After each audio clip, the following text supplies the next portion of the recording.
చాలా సంవత్సరాల క్రితం హైదరాబాద్కు సమీపంలోని చిల్కూరు అనే గ్రామం దగ్గర ఘనమైన అడవులుండేవి. ఆ ప్రాంతంలో ఒక గొప్ప భక్తుడుండేవాడు.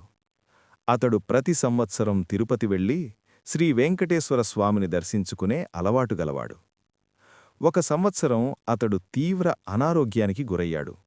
తిరుపతి వెళ్లే శక్తి లేకపోయింది.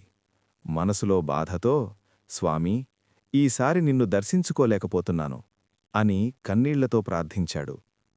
ఆ రాత్రి అతడికొక అద్భుతమైన స్వప్నమొచ్చింది.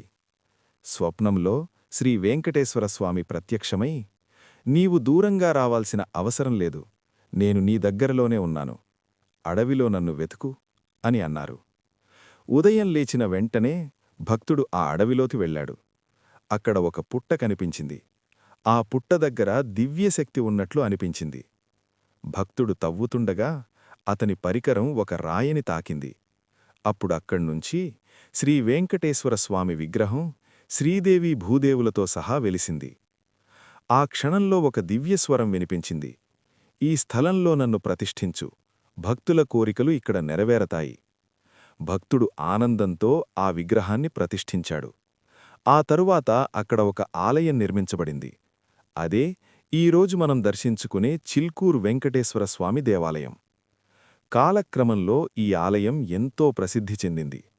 ఇక్కడ భక్తులు 11 ప్రదక్షిణలు చేసి కోరిక కోరితే, కోరిక నెరవేరిన తరువాత 108 ప్రదక్షిణలు చేస్తారు.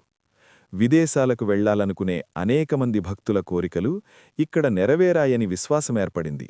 అందుకే ఈ ఆలయాన్ని ప్రేమగా వీసా వెంకటేశ్వర స్వామి ఆలయం అని కూడా పిలుస్తారు. ఈ ఆలయంలో ప్రత్యేకత ఏమిటంటే, హుండీ లేదు, వీఐపీ దర్శనాలు లేవు, అందరూ సమానమే. నిజమైన భక్తితో ప్రార్థిస్తే చిలుకూరు వెంకటేశ్వర స్వామి భక్తుల కోరికలు నెరవేరుస్తాడు అన్నది భక్తుల అచంచల విశ్వాసం. కమెంట్లో శ్రీ వెంకటాయ నమః అని తప్పక రాయండి.